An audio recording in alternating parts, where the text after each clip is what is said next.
Hi everyone, in this video I want to show you a game from Tata Steel Masters played between Wesley So and Alireza Firouzja from round 4. It was an instructive game because Alireza pushed the game into the endgame trying to go for the draw, but Wesley applied two correct endgame plans and won the game very easily. Let's see the game and try to understand why So is playing the endgame so well. Wesley started with d4, d5, c4, D takes on c4, and we have the queen's gambit accepted. Personally, I don't like this move because it's giving up the center. Knight to f3, knight to f6, e3, opening the bishop diagonal, trying to recover the material, e6, bishop takes on c4, c5, attacking white center, white king is safe, a6, b3, intending to place the bishop on the long diagonal, c takes on d4, knight takes on d4, bishop to e7, bishop to d2, and black castle. Why continue with bishop to e2? In the opening we should develop pieces and not move back. Moving back is only good if your pieces is under attack and moves forward are not working. So better was to play knight to d2, developing the last minor piece. Bishop to d7, knight to d2, knight to c6, a rook to c1, bringing another piece into the game, a rook to c8, and white would love to finish his opening by moving the queen, but placing the queen on c2 is not working due to knight to d4 winning a piece and attacking the queen, so white needs to rearrange his pieces. So he played knight 4 to f3, b5, expanding on the queen side, trying to push the pawn to b4, creating some weaknesses. But white prevented this and played a3, queen to b6, and with this move black connected his rooks and his opening is done. So Alireza finished the opening before white. What can white do here? He needs to finish his opening, and for this he needs to move his queen.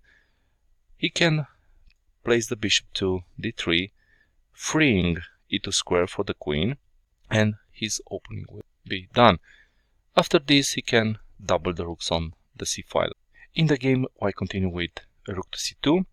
Black can bring his other rook to d8, but in the game he pushed e5. This is a good move, opening the Lysker bishop diagonal, and at the first glance you may think that this pawn is free.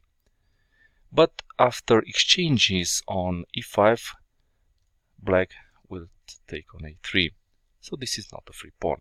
Also with this move, black wants to go even forward to a4, so white prevented this with bishop to d3, rook f to d8, queen to e2, bishop to g4, rook f to c1, doubling on the c file, knight to a7. It seems that black wants to exchange some pieces, and Wesley gladly accepted this. Rook takes on c8, knight takes on c8, h3, asking the bishop to decide if he wants to leave or to take. In the end, he took on f3, queen takes on f3, and it seems that Alireza wants to reach the endgame in an equal position. Black attacked the bishop with queen to d8, queen to e2 defending, queen to d5, looking at b3 pawn, but this is already protected by the pawn, but white overprotected this pawn. Instead of this move, white could have tried to attack queen with e5 or try to inflict some weaknesses on the queen side with a4. The game continued with knight to d6, queen to d3, proposing the queen exchange, and Alireza gladly accepted. So we have an endgame position with equal material, but white is slightly better due to his bishop pair. The plan in this phase of the game is to attack upon the weak pawns and push your best pawns. Black weak pawns are the backward pawn from a6 and the advanced pawn from e5. In this position, white doesn't have any best pawn, so he cannot create one. So white targets in this position are the backward pawn from a6 and the advanced one from e5. In the endgame, we need to attack upon pawns by doing the following. 1. Try to weaken opponent pawns by making them to move. 2. Try to fix them. And the last thing is try not to exchange them. Before entering the endgame, the player needs to collect stable advantages, which are material advantage, opponent weaknesses, and your pass pawns. This position is equal, and as we already mentioned, white only advantage is the bishop pair. Let's see the game continuation.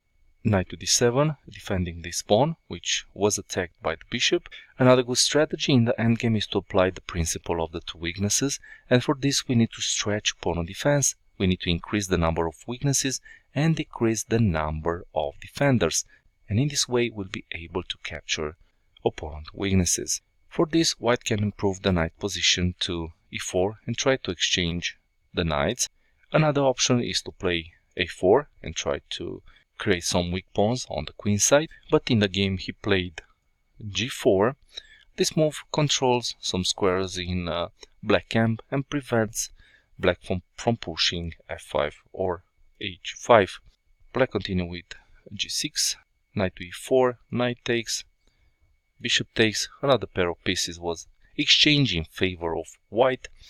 Knight to c5, attacking b3 and the bishop, defending e4. In an endgame, we should be very careful with pushing the pawns, and this is the first mistake of the game. The drawback of this move is that the pawn is too advanced and white can win it after removing the knight, which is the defender of this pawn. So white continue with b4, knight to d3, bishop to c3, moving the bishop away from the attack, and white plan is very simple, to bring the king to e2 and take the knight and win a pawn.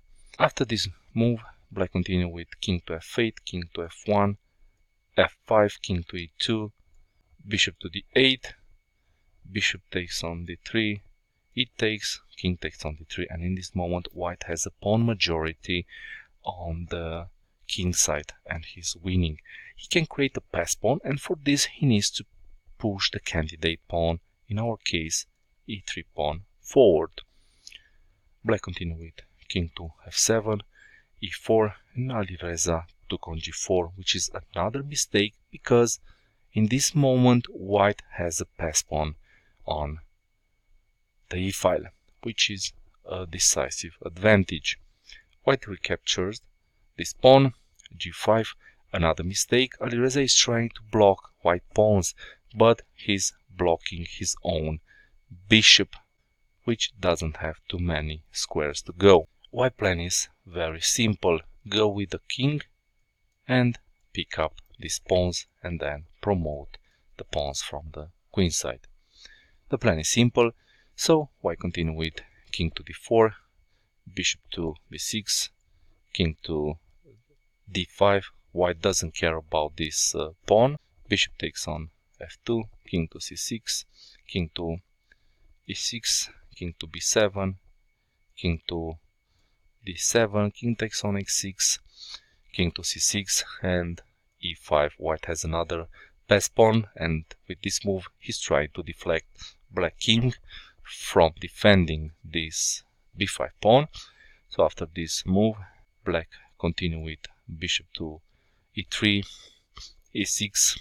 White is two more squares until he'll promote. Bishop to c1, a4, b takes on a4, bishop to e5, and after this move Alireza resigned. A possible continuation would be a3, b5 check, king to d5, e7, a2, e8 queen, a1 square is defended by the bishop, so black cannot promote, and with his extra queen white is winning. So from an equal endgame, Wesley won a simple and a beautiful game. This is the problem of many attacking players. They are great in attack, but they lack endgame knowledge. But I'm pretty sure that in the future Alireza will improve his endgame skills. So this was the game between Wesley So and Alireza Firouzja.